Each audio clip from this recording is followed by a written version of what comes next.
So now that we have our player class in place and we have the ability to spawn in up to 4 different players, we do need to address our texture issue. At the moment, we're using just the ship 1 sprite sheet.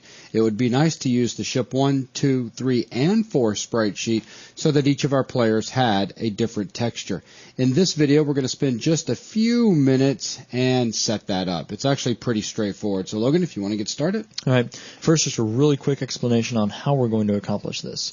Let me point out something over in Player, specifically in the Player Spawn Ship section. You can see that as we're spawning ships, we have access to a player index, which we are casting to an integer to gain access to elements within a player's array.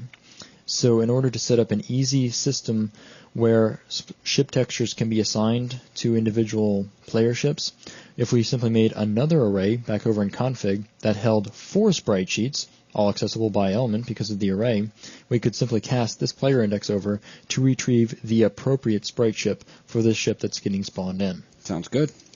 So with that in mind, let's jump over to config and let's replace the ship sprite sheet field with a ship sprite sheets array. I'll jump up above it and I'll make a new public static sprite sheet array, which we will call ship sprite. Ship sprite sheet. Almost a tongue twister, but not quite. With an S. Sheets. Sheets. Multiple. So this new ship sprite sheets field is going to be equal to a new sprite sheet array. Now I'm going to specify each of the elements here, so I'm actually going to drop in and put these down in brackets, down 1 level below, and then inside of each we can make new instances of sprite sheet. So in order to do that, I'm actually going to steal this one where we were assigning a single sprite sheet, and we'll use this for each element inside of the array. So we'll give 4 elements and pull that one line back out, and then these elements can be ship 1, ship 2, ship 3, and ship 4 to match the appropriate assets over in our graphics section. All these are maintain the same dimensions, so we're going to leave 4 by 3 for the tiles and 12 for the frame rate.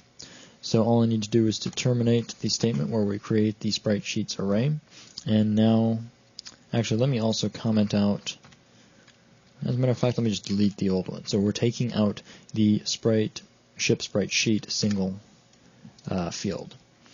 So now if we build, I'm of course missing the definition back in player. So if we jump in to player, we'll replace config.ship sprite sheet with ship sprite sheets sub-element the int casted result of player index. So now we should be able to build. Everything all lines up. And now if we begin the game, player 1 is still the red ship, but now if player 2 spawns in, player 2 is carrying the yellow texture. So now we can see the difference between our 2 ships. Nice.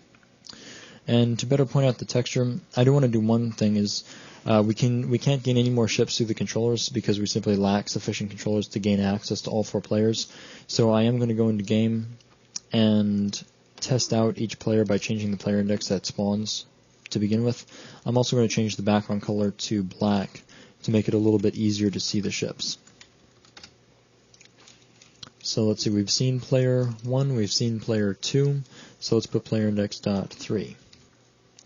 This has more of a teal colored ship with red fire, and player index dot 4 gives a blue ship with yellow fire. Excellent. Again, these were all just very simple color modifications to each of the existing graphics, but it does show that we are in fact using distinct graphics for all 4 usable player ships. Yeah, it was very easy to pull this off. Once again, Logan just simply went over to the config file where we were originally creating the 1 sprite sheet that represented the ship 1 sheet, and then he replaced that with a sprite sheet array that's holding all 4 sprite sheets for ship 1, 2, 3, and 4.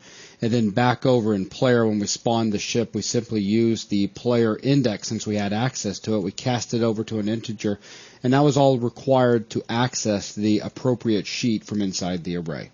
And with that, that's going to wrap up this video. Thanks a lot.